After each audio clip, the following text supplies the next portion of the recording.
My name is LaDonna Lewis Jamerson, and my assignment is to do a reflection over our leadership class, the interview that we did last week, and also what we've learned from this class. So I'll begin by saying that leadership is a job or responsibility that should not be taken lightly.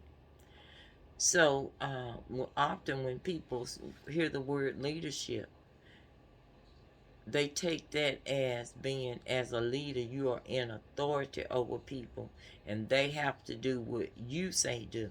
And this is not so. So, as a leader, we have to lead the way Jesus would lead. We were created his image and we must lead in his image. Matthew chapter 20, 25 through 28 from the New International Version says that Jesus called them together and said, "You know that the rulers of the Gentiles lord over them, and their high officials exercise authority over them. Not so with you. Instead, whoever wants to become great among you must be your servant, and whoever wants to be first must be your slave, just as the Son of Man did not come to be served, but to serve, and to give his life as a ransom for many." Now, the book that we used this semester was Everyday People, Extraordinary Leadership, How to Make a Difference, Regardless of Your Title, Role, and Authority. This book was written by James M. Couse and Barry Z. Posner. What we learned in this book was that they gave us several models that we could use as leaders. And what I would do is just go over the models. And the first one is model the way. Basically, what model the way means is we have to lead by example. That's what a leader does. They lead by example. You shouldn't tell your team or your group to do things that you wouldn't do. They need to see that. They must be able to trust you also. When people trust you, it's easy to get them to follow you. How do you gain that trust from them? You gain trust from people by learning to keep your word. Always be honest.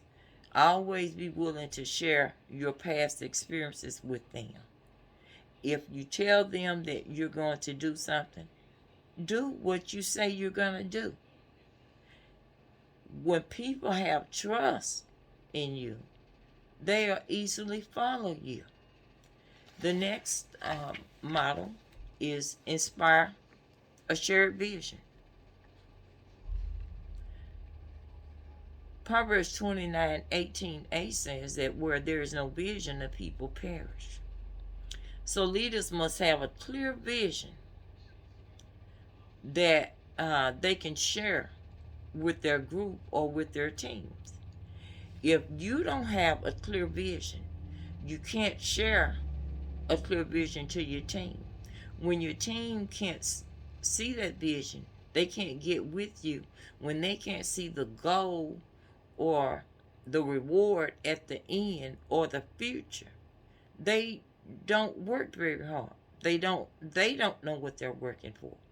But when they can share that vision that you have and they can see the way, and they may not clearly see how they're going to get there, but they'll be willing to work towards that goal. So be willing to share a vision. When I talked with Mr. Pace last week, that's one of the things he said. He does sit down. He shares things with people.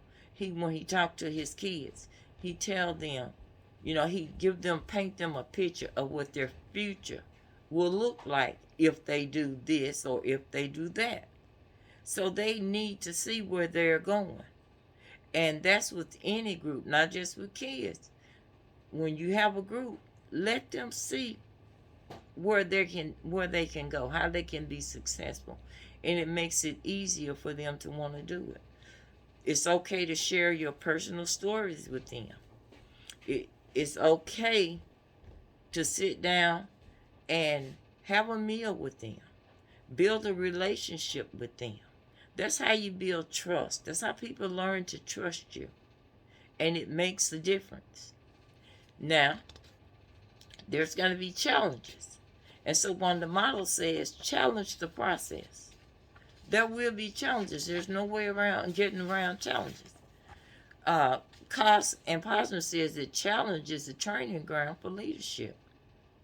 I understand how that can be because a lot of opportunities that I had and things that I wanted to do, I was challenged to do it. But once I did it, I felt better for doing it. And once I overcome the challenge, I could share with those under me how to overcome that challenge. And we work together as one. We must also enable others to act. How do we do that? You cannot enable others to act if you always make them seem like they're not valuable to what you're doing. People have to feel some sense of power in what they're doing. They need to feel relevant. They need to be heard. They just need to be able to feel like they've accomplished something as well. And so a successful leader knows how to allow those under him to be able to give ideas and their version of how things may go. Sometimes you may use it, sometimes you may not, but it's okay. Let them have that. And then encourage them. Encourage the heart is one of the models that was set forth. People need encouragement. We all need encouragement. Sometimes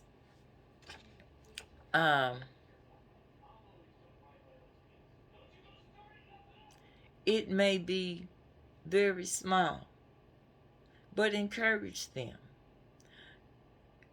One of the gifts that I've always known that I had was being an encourager.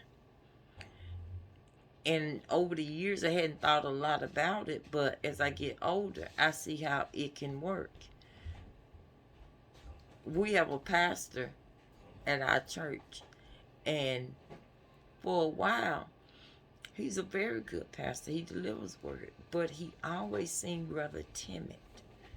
But I always made a point to encourage him, as well as others. We encouraged him, and I've watched how he's grown, how his confidence has grown over the past few years, simply because he's encouraged and he feels like he has someone in his corner. Now, overall, what I've learned this semester in this class is that we have to lead by example, and we have to lead the way God intended us to lead. As I said before, God created man in his image, and so it is the image of Christ that we should lead by. Learn to overcome challenges, learn to be considerate of others, and most of all, learn how to humble ourselves. And we will be successful as leaders.